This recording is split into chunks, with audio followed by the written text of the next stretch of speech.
महाभारत से मिलता है उदाहरण रिश्वत का। आज रिश्वत का बोलबाला है। कोई बंदा काम नहीं कर रहा हो, चंद पैसे खिलाइए और भाई काम फटाफट हो जाता है। नाजायज़ काम को भी जायज़ काम का दर्जा दिलवाना हो तो भी रिश्वत खिलाई जाती है। रिश्वत की राशि जितनी मोटी होगी, काम नाजायज़ उतना ही जायज़ हो जाएगा और काम जल्दी हो जाएगा। मुझे तो यहाँ तक सुनने को मिलता है कि भाई आपका जायज़ काम है तो भी काम को रफ्तार दिलाने के लिए, काम को जल्दी करवाने के लिए भी रिश्वत खिलानी पड़ती है। ये आज भारत का हाल बन चुका है।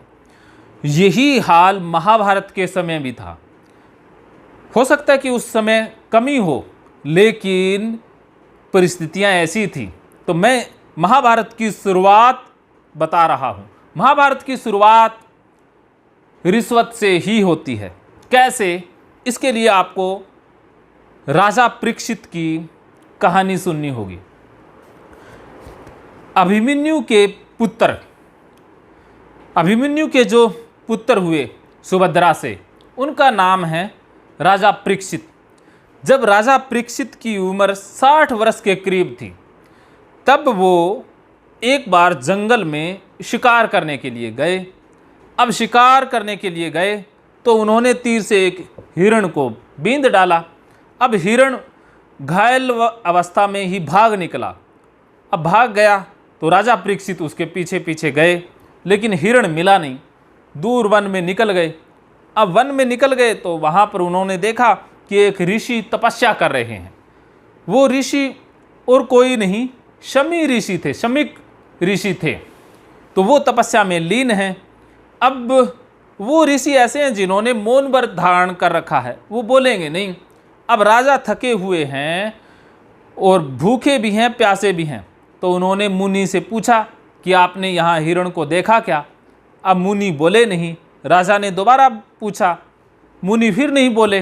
राजा ने फिर पूछा, मुनि फिर नहीं बोले। अब भाई क्षत्रिय तो क्षत्रिय होता है। क्षत्रिय को आ गया गुस्सा, राजा परीक्षित को आ गया गुस्सा। उन्होंने क्या किया कि पास में पड़े हुए एक मरे हुए सांप को शमीक ऋषि के गले में डाल दिया और वहां से चले गए। ये कर्म किया राजा परीक्षित ने। अब राजा परीक्षित चले गए तो शमीक ऋषि का एक पुत्र, कहा जाता है कि वो गाय के पेट से पैदा हुए।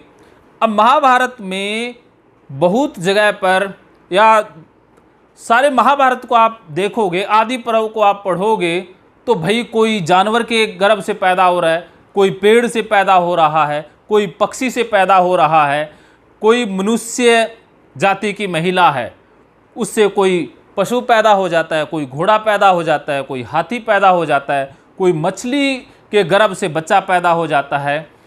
आप देखोगे कि आदि पर्व में जो जन्म की कथाएं हैं वो कितनी क्या हैं, वो आप खुद समझ जाओगे भी।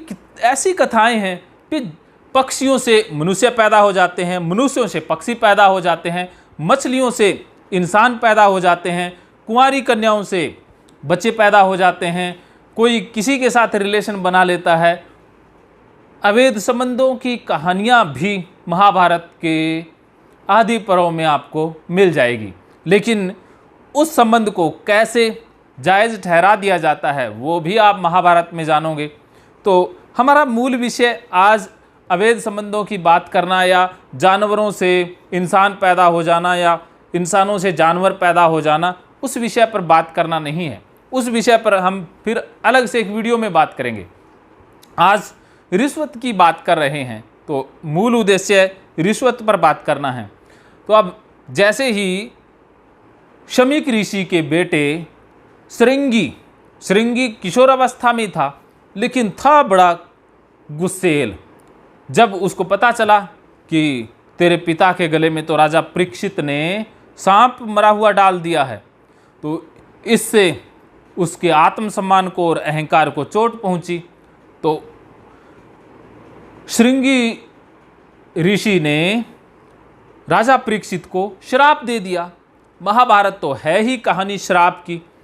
अब श्राप दे दिया। श्राप में क्या दिया कि भाई तूने मेरे पिता के गले में मरा हुआ सांप डाला है, जबकि मेरे पिता का कोई अपराध भी नहीं था। तो आज से ठीक 7 दिन बाद तुझे तक्षक नाग डस लेगा और तेरी मृत्यु हो जाएगी। ये श्राप राजा परीक्षित को दे दिया। अब जैसे ही शमीक ऋषि को पता चला कि बेटे ने श्राप दे दिया है, तो शमीक ऋषि ने बेटे को बहुत डांटा फटकारा और अपने शिष्य गोरखमुख को राजा परीक्षित के पास भेज दिया कि आप सावधान रहें कि 7 दिन बाद तक्षक नाग डसेगा। तो राजा परीक्षित सावधान हो गए। उन्होंने जो वैद्य हैं उनको बुला लिया उपचार के लिए, या बहुत सारी ऐसी व्यवस्था कर ली कि कोई उनसे मिल ना पाए, कोई उनके पास भी ना आ पाए। पूरी तरह से वो जेड सिक्योरिटी से घिर गए। अब आगे क्या हुआ? अब तक्षक नाग को राजा परीक्षित को डसने जाना था, लेकिन उस समय एक ऋषि हुआ करते थे, कश्यप। कश्यप ऋषि बहुत तगड़े वैद्य थे। तो कश्यप ऋषि चल पड़े हस्तिनापुर की ओर कि भाई तक्षक नाग राजा परीक्षित को डसेगा तो मैं भाई उसका विष ही उतार दूंगा। ऋषि कश्यप राजा परीक्षित को सांप डसने के बाद उपचार के लिए तेजी से हस्तिनापुर की ओर जाने लगे और उनके मन में इच्छा थी कि इससे उन्हें बहुत सारा धन मिलेगा। तो वो धन के लालच में राजा को जीवित करने के लिए हस्तिनापुर जा रहे थे। अब जब कश्यप हस्तिनापुर की तरफ तेजी से जा रहे थे तो ये बात तक्षक नाग को भी पता चल गई। तो तक्षक नाग कश्यप के पास आ गए और जंगल में दोनों की भेंट हो जाती है।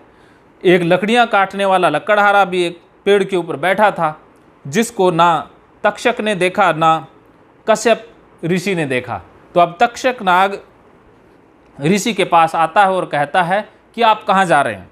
तब कश्यप जी कहते हैं कि मैं हस्तिनापुर जा रहा हूँ, तक्षक नाग राजा परीक्षित को डसेगा तो मैं उसका जहर उतार दूंगा। तब तक्षक नाग बोले कि अरे तक्षक नाग का जहर तो कोई नहीं उतार सकता, एक बार तक्षक नाग जिसे डस ले तो वो तो मरा ही समझो, यमलोक तो वो पहुंचने वाला ही है। तब ऋषि कश्यप कहते कि मैं जहर उतार सकता हूँ, मेरे पास इतनी शक्ति है, मंत्रोपचार की शक्ति है। तब कश्यप ने जब इतना आत्मविश्वास से कहा, तब तक्षक नाग ने कहा भी क्यों न परीक्षा ली जाए इस ऋषि की। तब तक्षक नाग अपने रूप में आ गए और कहने लगे मैं ही तक्षक नाग हूँ, अगर वास्तव में आप मेरे जहर को उतार सकते हो, विष को निष्कृष्ट कर सकते हो, तो मैं अभी इस वृक्ष को डसता हूँ। एक वृक्ष था हरा भरा, और आप वृक्ष को फिर से हरा भरा कर देना। तो तक्षक नाग ने वृक्ष को डस लिया, जहर उसके अंदर छोड़ दिया, तो वृक्ष राख हो गया, जल गया। तो अब बारी थी कश्यप ऋषि की। तो कश्यप ऋषि ने क्या किया, अपने मंत्रों की शक्ति से वृक्ष को फिर से हरा भरा कर दिया। ये बात देख करके तक्षक नाग तो बड़े हैरान हुए और कश्यप की तरले मिन्नतें करने लगे कि आप हस्तिनापुर ना जाओ, आप क्या करोगे वहाँ पर जा कर के, राजा की तो उम्र पूरी हो चुकी है, अगर राजा की उम्र पूरी हो चुकी है तो आप बचा के कर भी क्या लोगे। तब कश्यप ने कहा भी मुझे तो पैसे से लेना देना है, उम्र पूरी हो चाहे ना हो, अपने को तो जीवन दान दे करके भाई खूब पैसा मिलने वाला है। तब तक्षक नाग ने कहा कि आपको क्या भरोसा कि पैसा मिलेगा, हो सकता है कि राजा पैसा ना ही दे, राजा कह देगा कि मुझे पता ही था कि मैं बचने वाला ही हूँ, तो आप क्यों रिस्क ले रहे हो, आपको जितना पैसा राजा परीक्षित देगा उससे दुगना पैसा मैं दे देता हूँ। तो ऋषि ने कहा कि मुझे तो पैसे से मतलब है भाई, आप दे दो। तो तक्षक नाग ने कश्यप ऋषि को बहुत बड़ी रिश्वत दे दी, बड़ी रकम दे दी। अब राजा कश्यप वापस चले गए। देखिए ऋषि ऐसे होते हैं क्या, जो पैसे के लालच में किसी को जीवन दान देते हैं, और किसी ने रिश्वत दे दी तो भाई अपना बोरिया बिस्तर समेट करके वापस चल दिए। तो ऋषि कश्यप वापस चले गए और अब तक्षक नाग हस्तिनापुर चले गए। तो तक्षक नाग ने क्या किया, आगे भी कहानी आप सुनिएगा। यहाँ तक तो रिश्वत की बात है, आगे बदले की कहानी है। आगे सर्पों का नाश होता है, बदला लिया जाता है। तो आगे बदले की कहानी आप नेक्स्ट वीडियो में सुनिएगा। तो इस वीडियो में मैं मृत्यु तक की कहानी पूरी बताता हूँ।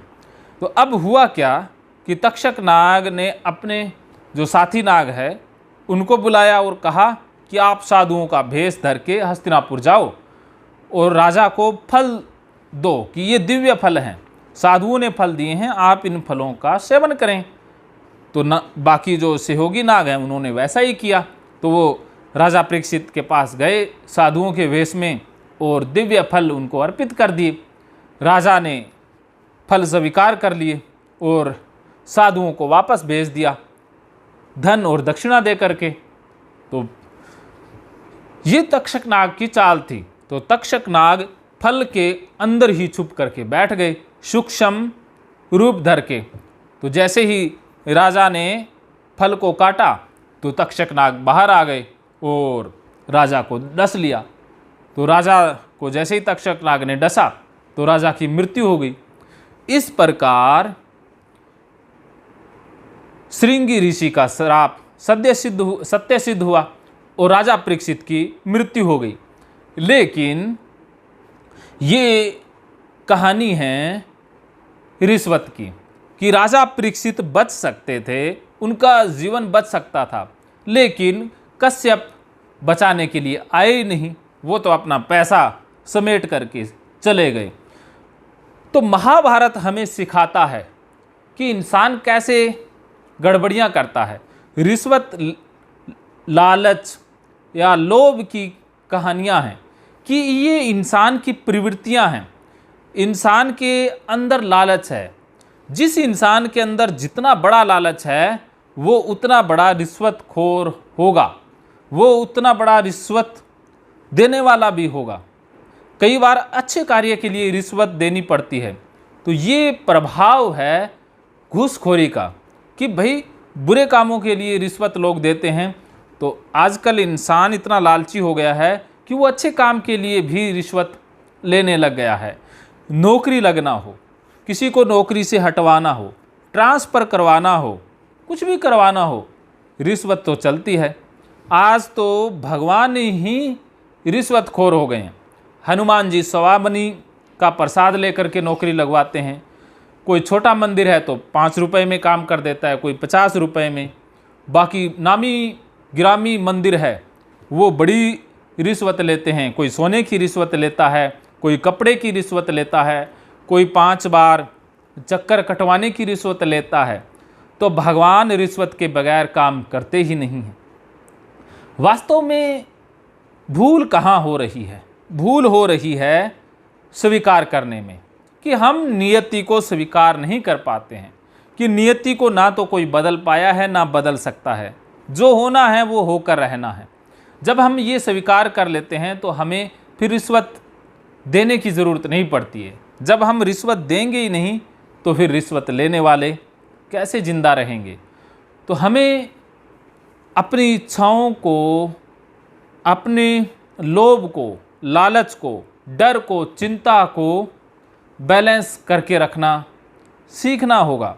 जब हमारा लालच कंट्रोल में है, जब हमारा भय कंट्रोल में है, तो हम रिश्वतखोरी से बचे रहेंगे, देने से भी बचेंगे और लेने से भी बचेंगे। तो ठगी से भी तभी बच पाएंगे जब हमारे अंदर भय और लालच नहीं होगा। तो इस तरह की और कहानियाँ जिनसे हमें और सीख मिले, मैं वो भी आपके लिए लेकर आता रहूँगा।